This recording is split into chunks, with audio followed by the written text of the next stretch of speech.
It could have gone either way for South Korean President Lee Jae-myung.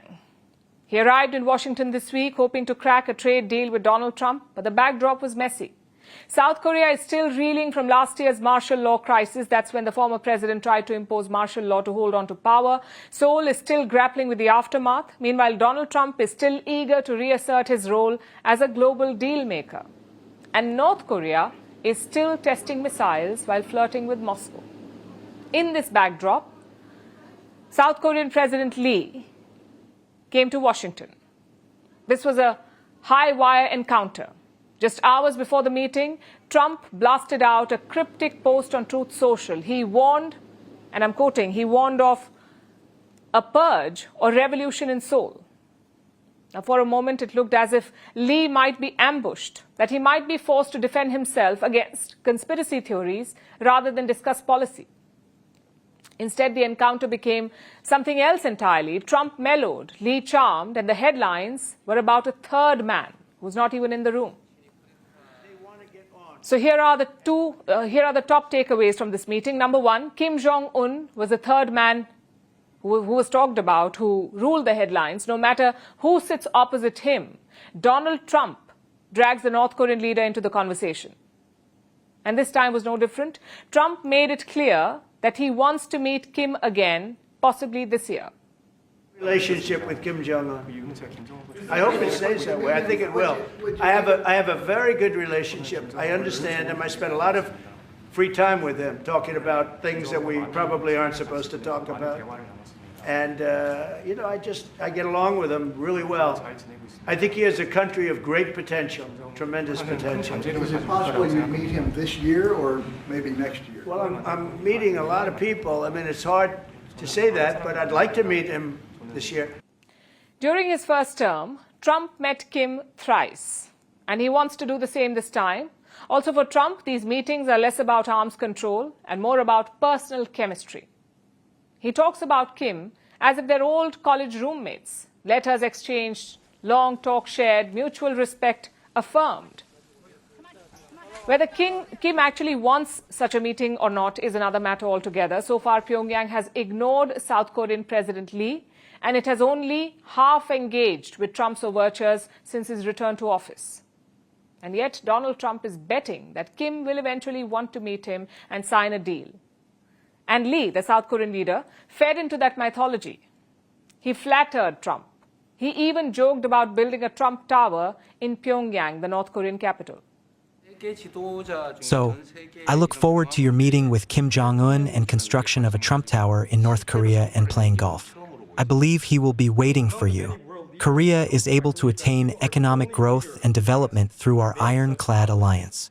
And going forward, I hope to develop our alliance into a future-oriented alliance that encompasses areas not only limited to security, but also the economy and science and technology. Which brings us to point number two. The survival strategy is flattery. Lee Jae-myung arrived in Washington with a problem. Trump does not trust South Korea. He often accuses it of freeloading of American troops, while also running up trade surpluses. Worse, Lee is viewed as, in some conservative US circles, as anti-American.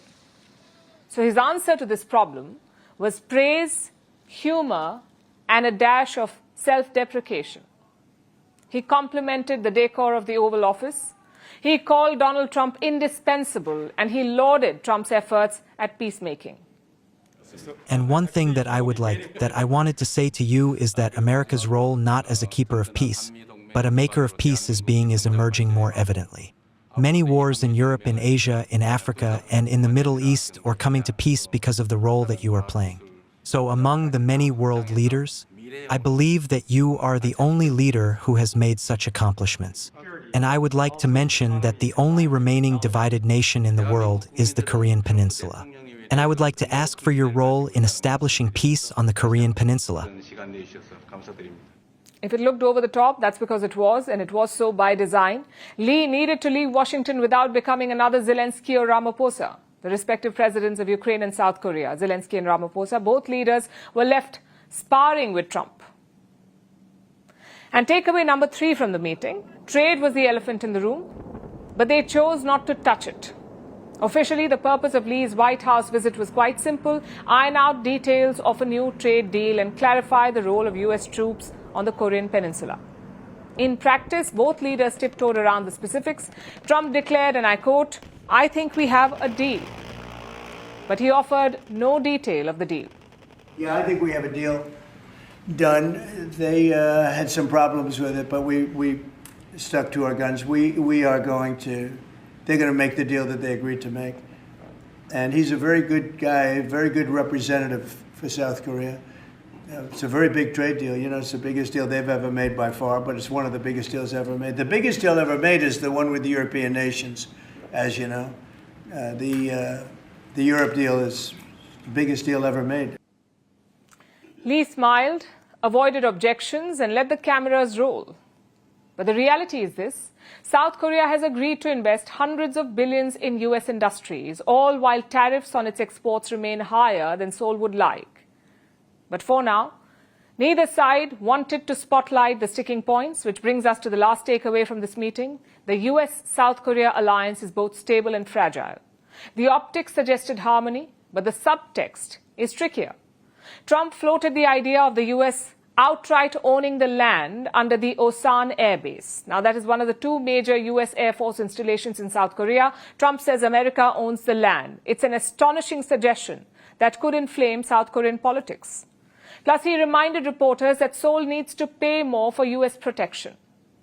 And while both sides agreed on peaceful denuclearization, neither has a clear path to get there. So the alliance may be essential in theory, but it remains brittle in practice, vulnerable to Trump's whims, Lee's domestic pressures, and Kim's provocations. So this Oval Office moment was not about breakthroughs, you could say. It was about survival. Lee walked away intact, and Trump walked away flattered. For all the talk of tariffs, bases, and deals, the real story is this: Donald Trump still wants to script the ending to his unfinished love story with Kim Jong Un.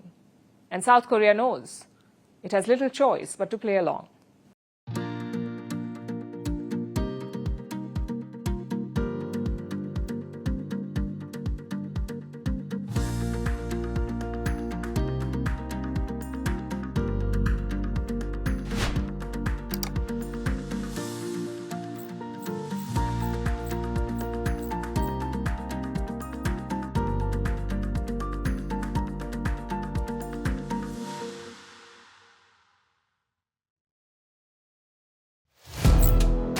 Firstpost now available in 9 languages on YouTube. English, Stands at $36 trillion. French, Le FMI, comme German, Geschäftsführenden Direktoren, Hindi, $30 trillion ka-charge Indonesian, pemerintah tanpa pemeriksaan. Italian, Kali radikali. Japanese, 4 兆ドル以上も Portuguese, por causa do próprio balanço patrimonial. Spanish. Beautiful bill. Go to Settings, click on Audio Track and select the language of your choice. Be the first to know what's happening around you in your first language. Firstpost.